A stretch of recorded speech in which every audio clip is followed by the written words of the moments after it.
Welcome to Banks Unboxing, where every day is Christmas. Today it's S&S, fuel pumps and injectors.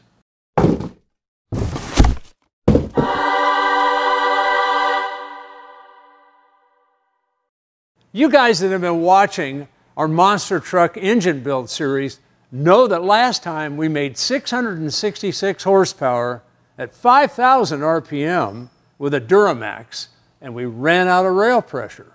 So what do? Well, we called our friends back in Indiana at S&S. These guys are the wizards on diesel fuel injection. Pumps, injectors, and everything else you can think about. They sent us out a care package. Some pumps that'll now go to 5,500 RPM. I've got one of them here.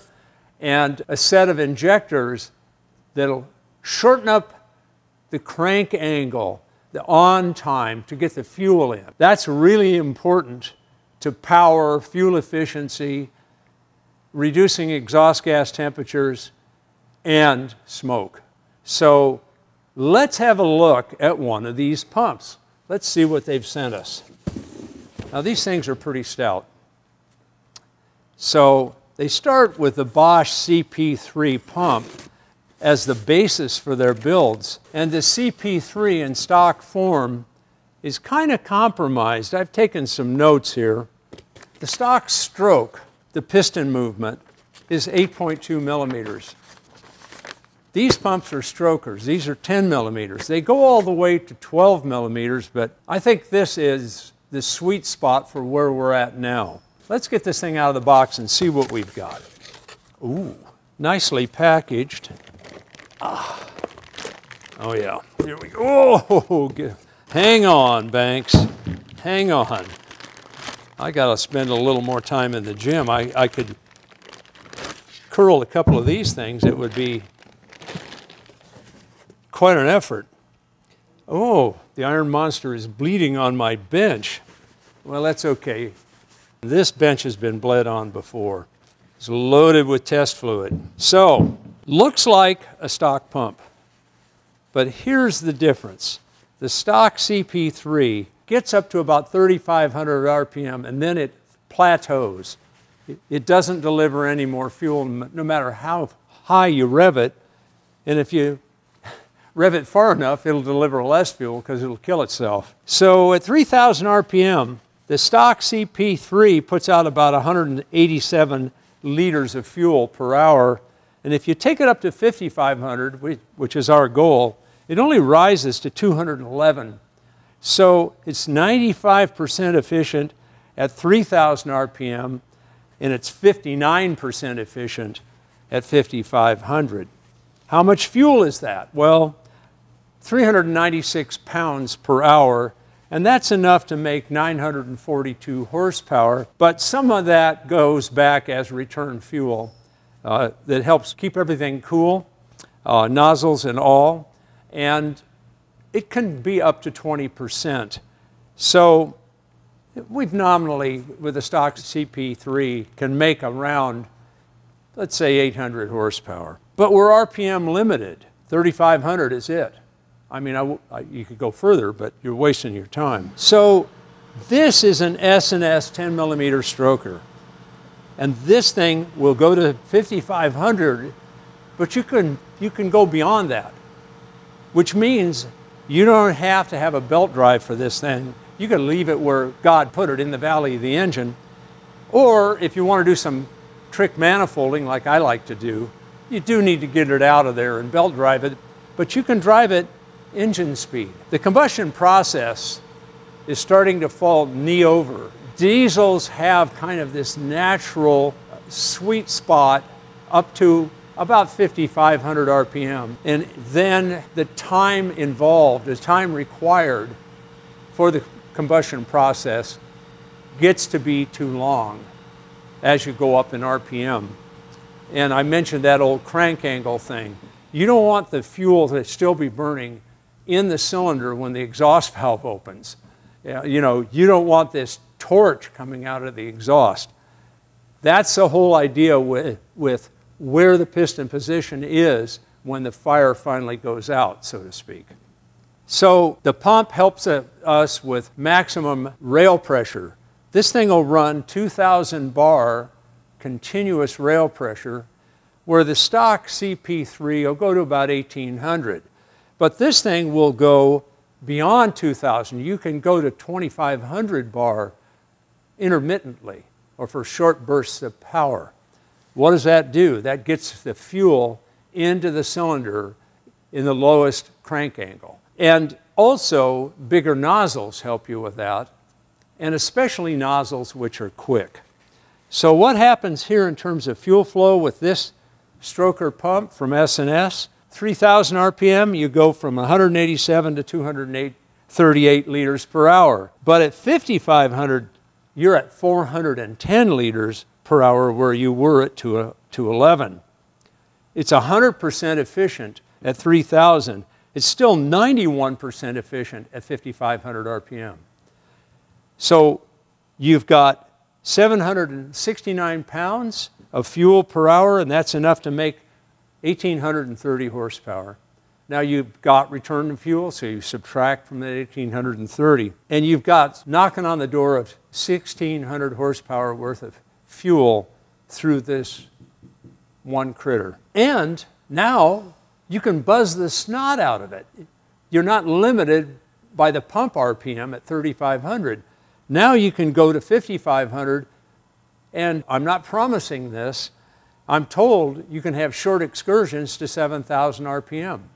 So you can run the pump one-to-one with the crankshaft. Here's the deal. We're running 2 of these. So subtracting the return fuel, so we should have enough fuel now to go over 3,000 horsepower, which is not quite where I want to go with a monster truck engine, because they got to run a lot and run a long time. But I'll tell you what, I'd love the hell out of 1,400 or 1,500. I'd be quite happy with around 1,250 to 13. I think that's kind of a good spot for the truck itself as well. But we've got lots of overhead running our twin pump setup. Now, we got the system to get the fuel into the fuel rails. We're increasing the size of the outlet fittings that feed the injectors, and we're increasing the size of the feed line into the rails, the fittings, not the line, and the cross feed line. All those fittings need to be enlarged internally, and we're doing that. What about the injectors? Well, let's have a look at what they've sent us for injectors. I love it. These guys, S&S Diesel Motorsport, 3480 North Country Road 650 West, Brownstown, Indiana, 47220. Man, I think that's out in the country. In fact, I think that's God's country back there. Ah, I love the address. So here we go. Let's see what we got. Now, these things are probably likewise full of test fluid. Here's one of the babies. If you've never seen a diesel injector out of the engine, they're pretty substantial. Electrical connection, fuel in, and they've got a boot on here protecting the nozzle. So what S&S starts with is a Bosch product. So what the guys at S&S do is they improve the speed with which this thing injects. By that I mean they shorten the on time for a given amount of fuel flow. And they give you a sweet little chart that's pretty comprehensive at various rail pressures and various on times, so you can take those on times and plug them right into your ECU to program it for the injectors as they now are. How much on time does it reduce?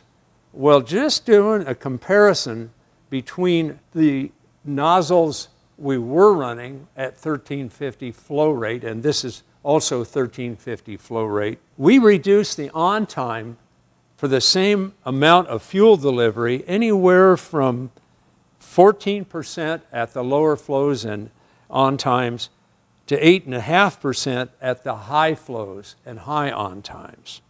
The injection starts before the piston gets to top dead center. That's the second the injection starts, combustion starts. There's a very minute delay called ignition delay.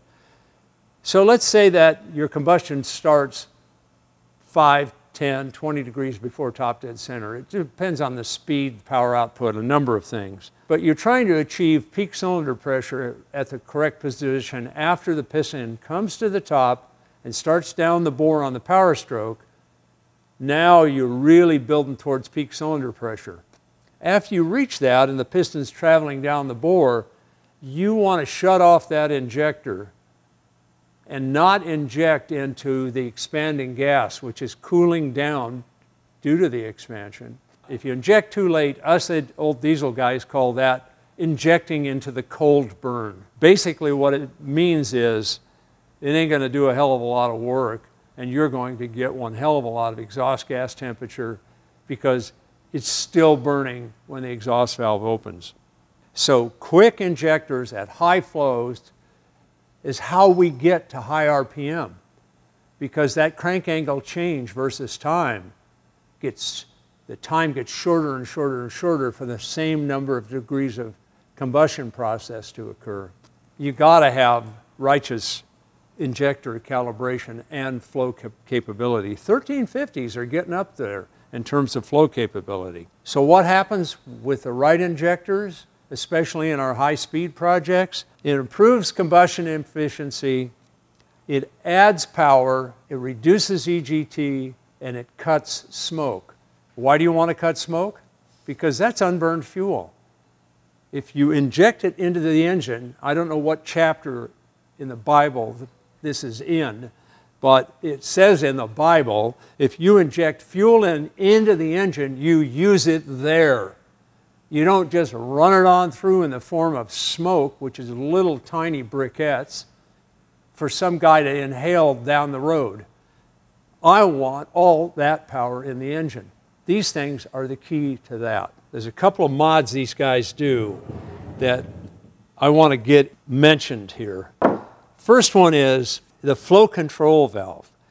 This is a really high capacity pump now. You want to have good idle control, and you want to have good high flow control, and the ability to go to high flow. That's part of what they do. They do these improved inlet valves, improved flow control valve, and a high-speed package. They call that the HS mod. The flow control is called X2, so that's the other aspect of what I'm talking about here. So what they do is they give you a really big pump that's easily controlled and very drivable anywhere in the speed, power spectrum. These guys are the best there is. I can't wait to install this stuff. If you want to see how it all works, all you need to do is subscribe.